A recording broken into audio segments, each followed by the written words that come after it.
A sociedade moderna, você está me perguntando os efeitos da digitalização na política. A sociedade moderna que nós temos hoje, o início do que a gente vai chamar de sociedade moderna, do meu ponto de vista, do ponto de vista do estudo que a gente tem feito aqui, começa em 1450. Qual é o evento, o fenômeno que ocorre em 1450? Nós temos a chegada de uma nova mídia. Olha a relação entre as duas situações. Em 1450, Gutenberg, na Alemanha, inventa uma nova mídia. A partir da chegada de uma nova mídia, em 1450, o que acontece? As pessoas começam a ter um tipo de concentração de informação e passam para um ambiente de muito mais quantidade de informação. Informações vindas de todos os lados. A partir desse momento, a sociedade ocidental e depois toda a sociedade humana inicia um ciclo de mudança profunda. Então, você está me perguntando, as mudanças políticas a partir do digital, elas iniciam um novo ciclo civilizacional. Da mesma maneira que em 1450 a gente iniciou um ciclo civilizacional, que 350 anos depois nós tivemos a chegada da República, do conceito de voto parlamentar, etc, etc. Porque olha o que a gente tinha antes: rei e nobre. Nós saímos do rei e dos nobres para os parlamentares e para o primeiro-ministro e o presidente. Então, o que a gente tem que entender nós estamos vivendo à beira de uma grande revolução política nos países do mundo. A gente já percebe isso no Brasil. Você está falando, o que vai acontecer? Já aconteceu. Se não houvesse a internet, nós não teríamos aquelas manifestações de 2013.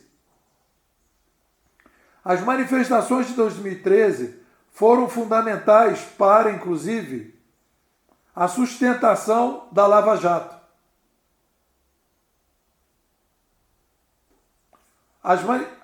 A chegada da internet permitiu, por exemplo, a eleição de um presidente da República. Você pode questionar o presidente, você pode gostar do Bolsonaro, pode não gostar, mas você tem que entender o seguinte: foi eleito um presidente que, se não tivesse a internet, não teria sido eleito. Você vê que a campanha do Alckmin, a campanha do Meirelles, apostou tudo no modelo antigo, não ganhou. A campanha do Bolsonaro apostou tudo no modelo novo e ganhou. Então, a internet já está mudando a política, não é que vai mudar, já está mudando. Você tem hoje vários governadores presos que, se não tivesse a internet, eles não estariam presos. A população está acompanhando. Acontece um fato, sei lá, um político foi pego aí com essa história do dinheiro na cueca, agora, recentemente, semana passada, né?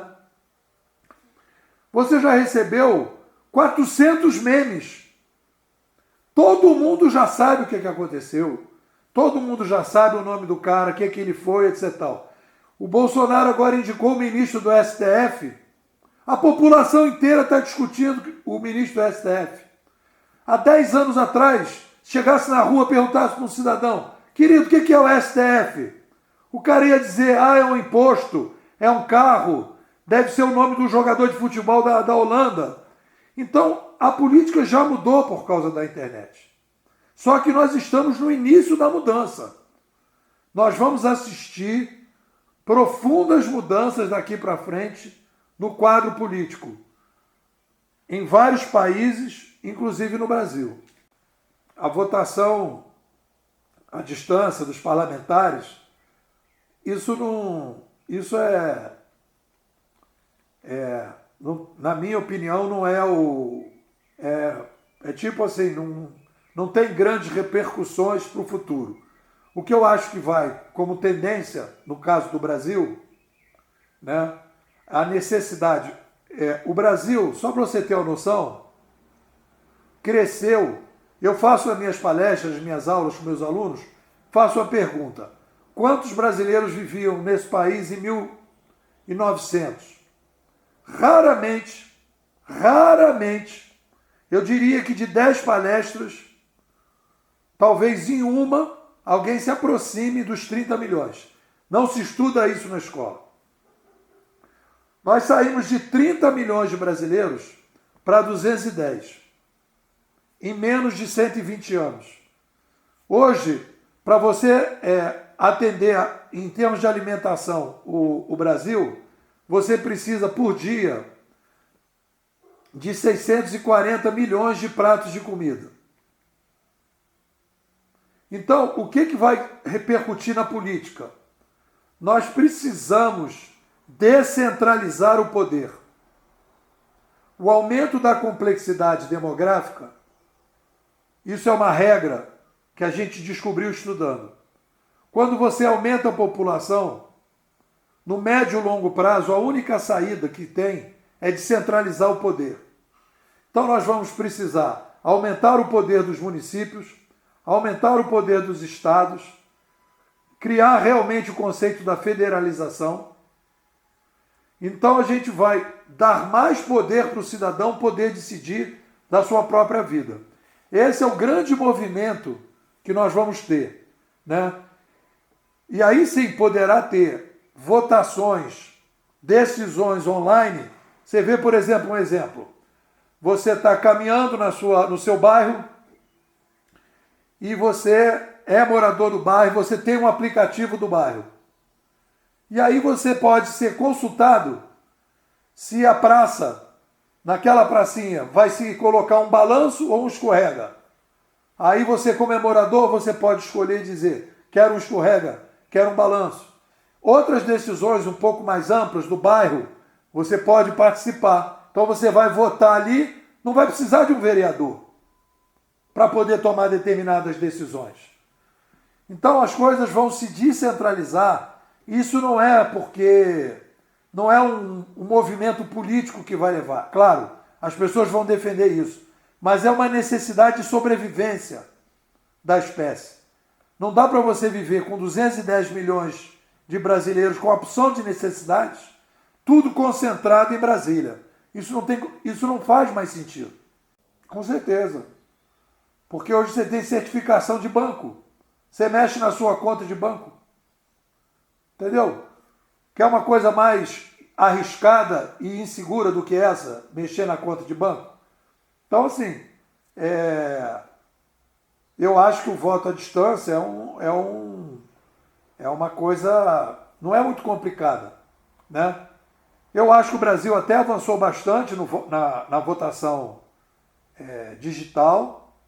Tem esse problema do voto impresso, que você ter uma possibilidade de aferição, que isso é uma coisa que tem que ser melhorada, e acho que tem que começar a experimentação do voto sem necessidade de ir lá. Eu, por exemplo, estou morando aqui longe do Rio. Eu vou justificar, eu não vou descer. Poderia votar daqui tranquilamente. Eu estou fazendo terapia pela internet, estou fazendo consulta de médico pela internet, estou operando o meu banco pela internet. Por que eu não poderia votar pela internet? É só não é, do ponto de vista tecnológico, não é complicado. Vai acontecer.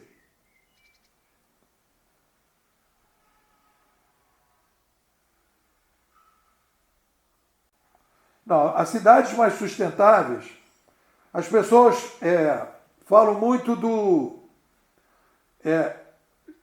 o discurso que tem aí muitas vezes é o seguinte, que o capitalismo levou o mundo à crise que está. Eu diria o contrário, o capitalismo permitiu que nós chegássemos a 8 bilhões de habitantes. Sem o capitalismo, nós não seríamos 8 bilhões.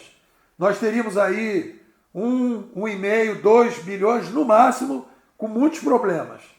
Então, o sistema de livre mercado ele é muito dinâmico.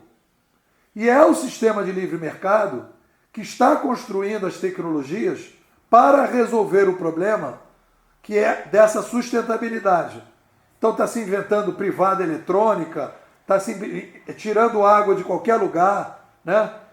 Então, existe uma demanda hoje por produtos sustentáveis que eu acho que quanto mais tecnologia a gente puder desenvolver, mais isso vai ser possível a gente trabalhar. Então, investindo em tecnologia, investindo no livre mercado, havendo demanda por melhor qualidade de vida, as pessoas vão pagar por isso e vai ter isso. Cara, o perigo é as pessoas não deixarem que... eu acho que o perigo é a centralização de poder. Por exemplo, eu fiz a entrevista aí sobre esse filme aí no Netflix, Delírio da Rede. Aí tem todo um pessoal dizendo, tem que controlar a internet, tem que impedir que as coisas... Deixa acontecer. Deixa acontecer. Você vê que a cada problema que acontece, vem um outro garotão, inventa um software que resolve aquele problema, que resolve o outro problema, que resolve o outro problema. Deixa a garotada inventar. Entendeu? Se tem um problema, alguém vai resolver. Agora, olha só. Quando a gente inventou o carro, ninguém lembra disso. Alguém deve ter dito, vai morrer muita gente atropelada. Vai morrer muita gente de acidente de trânsito. Quantas pessoas morrem no Brasil hoje de acidente de trânsito? Quantas pessoas? Foi inventado o carro. Então, toda a inovação, ela tem um problema e uma solução. A gente resolve um problema e cria outro. Mas isso é a vida. Você vai construir uma casa. Você vai resolver um problema, vai criar outro. Né? Porque você vai ter que fazer a manutenção, etc. Vai ter que limpar a casa, etc. Então, cara, isso é a vida. Não existe só a solução e só o problema. Agora, como nós somos uma espécie que aumentamos a população, se a gente parar, as pessoas vão começar a ter fome. Então não dá para parar, tem que continuar. Entendeu? A maior economia que a gente vai gerar é acabar com os parlamentares. Mais do que eles votarem à distância, é acabar com os parlamentares.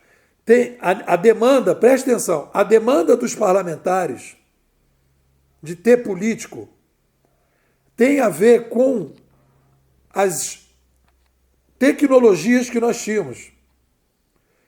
A possibilidade da população poder decidir à distância não precisa mais parlamentar.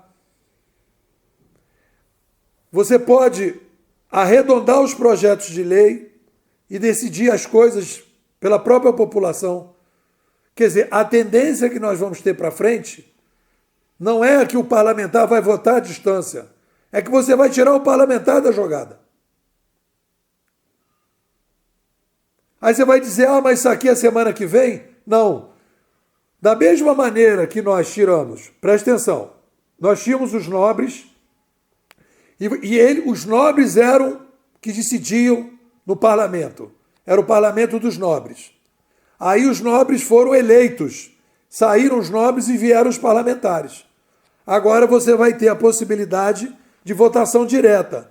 Obviamente que algumas coisas precisarão ser arredondadas, e aí vai precisar ter algum tipo de preparação para essa votação popular, digamos assim, né?